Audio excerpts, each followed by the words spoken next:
Kita masih membincangkan dalam program Sudut Pandang pada malam ini bersama Profesor Dr. Rizwan Osman. Kalau kita lihat apa yang berlaku hari ini, kita agak skeptikal juga. Kita cukup berhati-hati ataupun kita melihat dengan dekat apa yang berlaku misalnya di Mesir. Mesir sebuah negara yang 42 tahun oleh Mubarak memerintah dalam semua bentuk autokratik sistemnya dan tentera mendominasi dalam semua aspek. Kita lihat dalam semua kehidupan, aspek kehidupan orang Mesir ada melibatkan tentera, polis dan juga spy-spy, SB dan sebagainya. Jadi sistemnya tidak ada.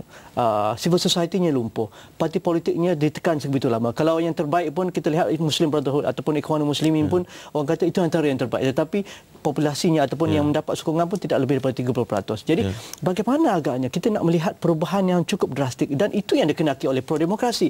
Apa yang dilakukan oleh interim organisasi tentera ini cukup lambat bagi mereka. Bagaimana kita nak melihat? Bukan setakat Mesir tetapi mungkin rantau yang tersebut.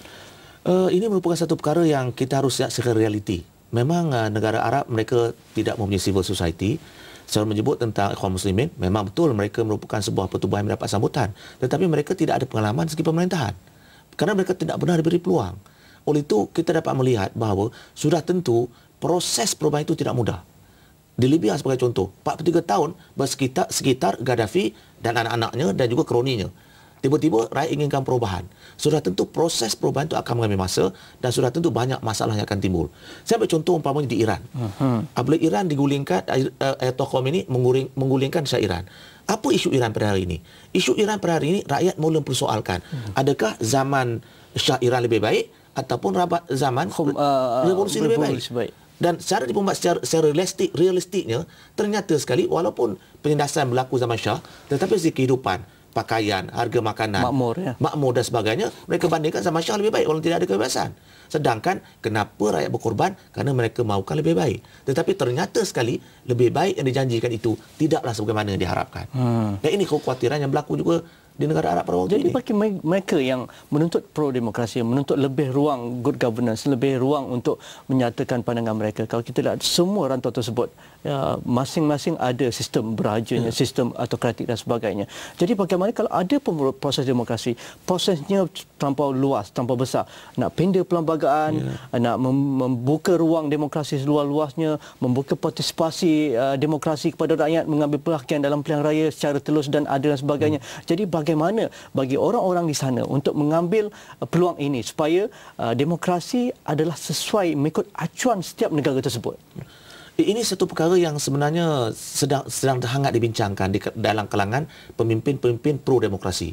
Mereka inginkan suatu pemerintahan demokrasi, tapi modelnya apa?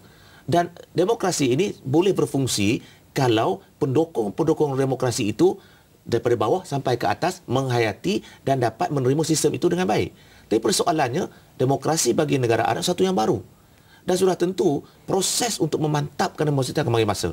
Dan ini yang akan berlaku di Mesir. Dengan 80 juta yang tidak ada satu kumpulan yang dianggap dominan, yang berpengalaman. Dan akhirnya nanti orang melihat bahawa dalam negara Mesir itu yang paling berpengalaman masih lagi kroni-kroni ataupun bekas tentera ataupun mereka yang punya kaitan dengan Hosni Mubarak.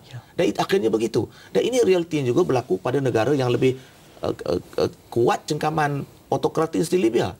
Libya mempunyai potensi disebutkan tadi sebagai failed state kerana kalau kita lihat selama 43 tahun sampai tidak ada langsung kumpulan-kumpulan yang tampil ke depan untuk bersama-sama dalam pemerintahan. Segala-galanya berkisar kepada seorang diktator. Apa yang berlaku? Saya ambil contoh di Iran. Kenapa orang banyak mempersoalkan bagaimana Shah Iran dengan tentera yang begitu kuat tetapi runtuh dalam tempoh yang singkat? Kerana Shah Iran ketika menjadi seorang pemerintah, seorang raja, segala-gala di atas meja itu dia yang mengawalnya. Oleh itu bila beliau meninggalkan Iran, segala-galanya runtuh. Dan ini yang berlaku juga di Libya. Kalau Gaddafi meninggalkan Libya, sudah tentu masing-masing akan ke depan, akan berebut dan cuba mendapat tempat dalam kekosongan itu. Dan ini akan membawa kepada pertelagan. Apatah lagi kalau kita melihat dari kaca TV, masyarakat yang menentang Gaddafi ini dan juga mendukung Gaddafi kesemuanya mempunyai senjata. Ini suatu perkara yang cukup bahaya.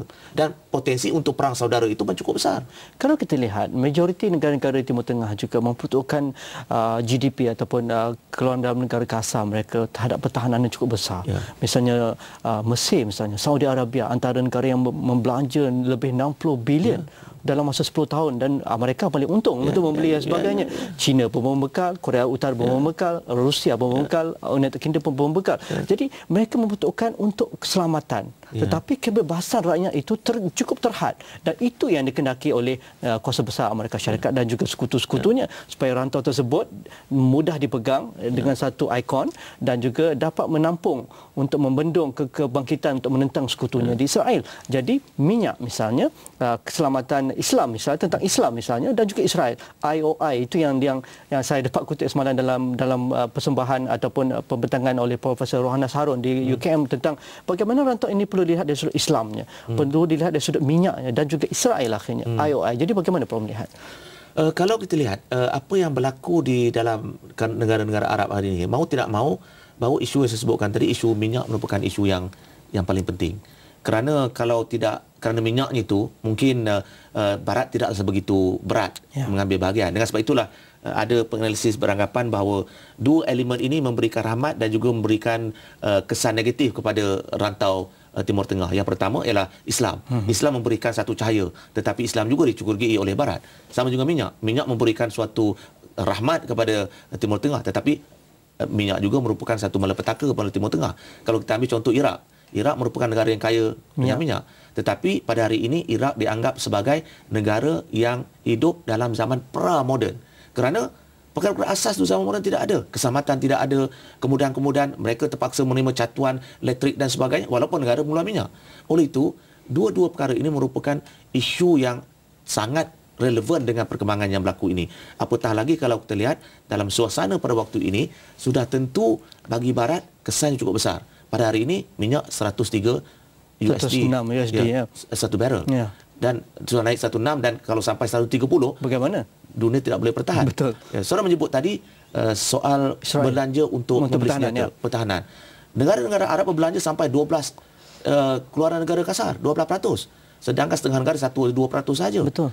Untuk apa mereka beli senjata ini? Senjata ini digunakan tidak lain dan tidak bukan untuk menentang Israel, tetapi untuk menindas rakyat dan mempertahankan pemerintahan. Rejim, itu yang berlaku. Mesir mendapat sebanyak 1.3 bilion bantuan Amerika.